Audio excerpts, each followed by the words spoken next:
Bienvenue à la Minute Technique. Cette semaine, je vais vous montrer comment passer la garde de mon adversaire, sa garde ouverte, non pas en coupant en knee cut comme il s'y attend, mais plutôt en allant chercher de l'autre côté. D'accord?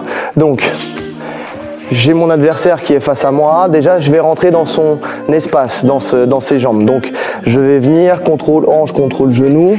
Enfin, quand je dis contrôle genou, c'est un peu plus subtil que ça. C'est pas vraiment le genou, c'est juste en dessous ici. C'est au niveau du haut du tibia là, où je viens mettre une pression là pour justement contrôler sa jambe ici. Donc, je viens là, contrôle genou, contrôle tibia. Et comme si j'allais passer, en fait, je lui fais croire que je vais passer en knee cut. Donc là, déjà, première des choses, il va m'empêcher. Par exemple, il va me repousser ou il va me maintenir. D'accord? Vu qu'il m'a fermé cette porte-là, je vais partir de l'autre côté.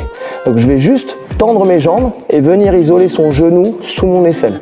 Je tends mes jambes, je pousse ici à l'extérieur du genou et je glisse son genou sous mon aisselle pour venir ici isoler ses deux jambes de l'autre côté. Ok? De préférence, je garde mon triceps devant sa cuisse pour le contrôler.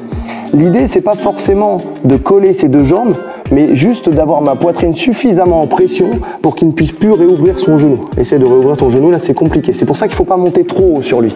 Si je monte trop haut, qu'il rouvre son genou, là, il va m'emmener. Donc vraiment, je reste bien ma cuisse ici, derrière sa fesse. D'accord? C'est ça qui est important. En fait, je veux contrôler le levier de sa jambe, d'accord? Et pas forcément la hanche en tant que telle physiquement. Donc là, je suis là, je contrôle ici. Ce bras ici va être sous l'aisselle et va venir chercher en fonction de votre taille de bras, soit le trapèze ici, soit le trapèze là. D'accord? Moi de préférence, je préfère qu'on aille chercher le trapèze opposé là-bas. Le fait d'aller plus loin, ça me donne plus de contrôle. Et cette main-là reste en équilibre. Ici, je vais devoir passer. Si j'essaie de passer directement là, il peut me suivre avec son pied et me basculer. Ok? Ah, autre détail important, mon pied doit rester crocheté à l'intérieur. D'accord? Toujours le pied de la jambe du dessus, là ici, reste crocheté derrière son mollet. Donc, ici, pour éviter qu'il puisse me suivre, je vais faire un essuie-glace. Il va falloir que j'isole la cheville de sa jambe du dessus. Là, ici, c'est très compliqué de venir crocheter là. D'accord? Je n'ai pas la souplesse. Donc, je vais juste avancer légèrement pour venir crocheter. D'accord? Et je redescends. Une fois que j'ai crocheté son pied ici, d'accord? Je redescends dans ma position initiale. Là. Toujours en conservant ce contrôle ici au trapèze.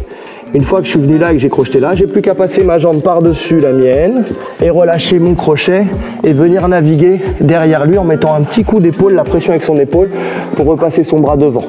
Comme ça, derrière, je m'offrirai la possibilité d'aller chercher son dos s'il y a besoin. D'accord? Donc, je recommence. Là, je suis ici.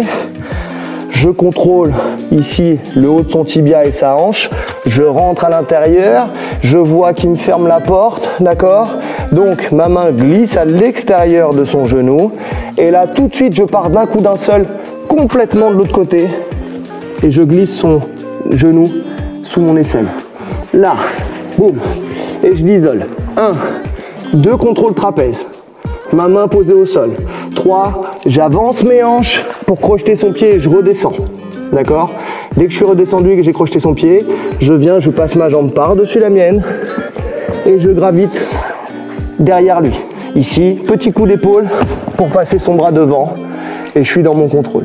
Petit détail, dernier détail, si jamais, quand vous passez ici, vous n'arrivez pas à isoler et que vous vous retrouvez avec sa jambe ici, qu'il arrive à laisser sa jambe ouverte.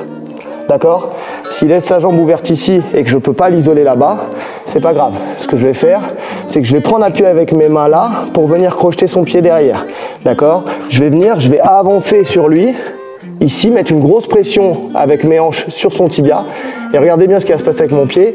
Je vais venir crocheter son pied, ici, là. Et là, j'aurai plus qu'à tendre et à lever mes hanches. Et là, j'arrive en position montée. Ok à vous!